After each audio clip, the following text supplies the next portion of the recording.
इकडे आलो. तुम्ही सगळ्यांनी माझ्या आधीच्या अनेक वक्त्यांची भाषणं ऐकली. माझी राजकारणाला सुरुवात देखील ह्या कारखान्याच्या पासून झालेली आपल्याला सगळ्यांना ज्ञात आहे.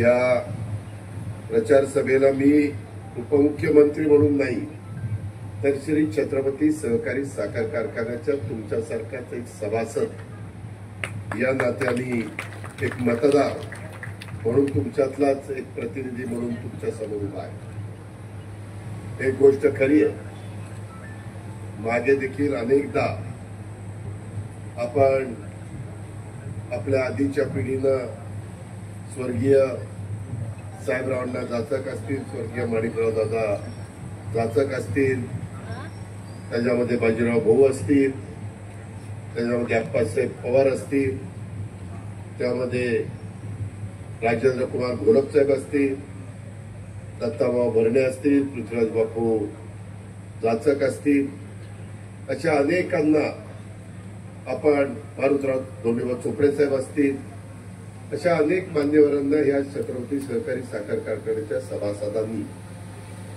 निवडून देण्याचं काम केलं. त्याच्यामध्ये अविनाश घोलप असतील, बाळासाहेब घोलप असतील, त्यामध्ये प्रदीप आज आपल्यात नाही पण ते असतील, किंवा प्रशांत असेल, खूप जण या कारखान्याचं प्रतिनिधित्व केलं.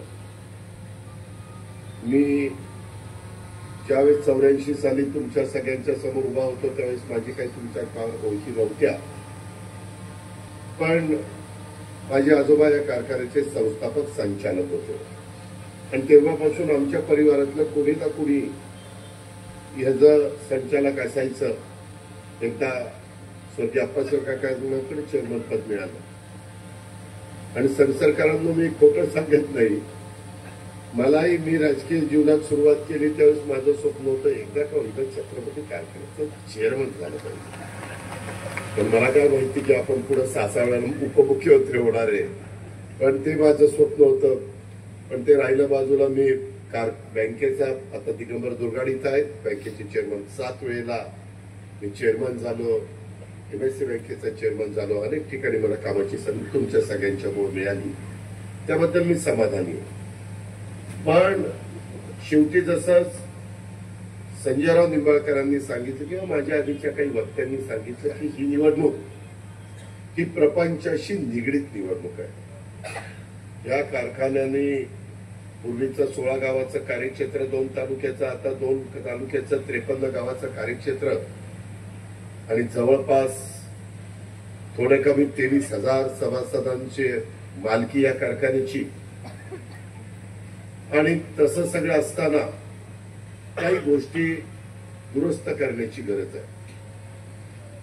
मी विचार करत होतो, पहिल्यांदा भाग घ्यावा नाही घ्यावा विधान मनस्थितीमध्ये होतो, पण मला एक मन सांगत होतं की अजित पवार असं नाही, तुम्ही ज्यावेळेस आज राज्याचं नेतृत्व करताय, जिल्ह्याचं पालकमंत्रीपद अनेक वर्ष भूषवताय, तुमच्या आव्हानाला प्रतिसाद देऊन दत्तामामांना पण या भागातल्या जनतेने विधिमंडळामध्ये 3ऱ्यांदा पाठवलेलं आहे, तुम्हाला बारामती तालुक्याने 8व्यांदा पाठवलेलं आहे.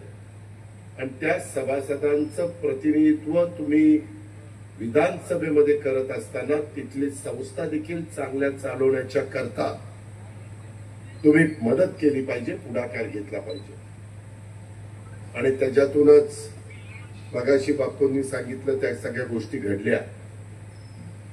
हेही घडलं की बापू म्हणले असं करतो की मी सगळेच माझे अर्ज मागे घेतो, तुम्ही संचालक बोर्ड निवडून आणा, मी रोज त्या ठिकाणी जाऊन बसतो आणि कारखाना चांगला चालवतो.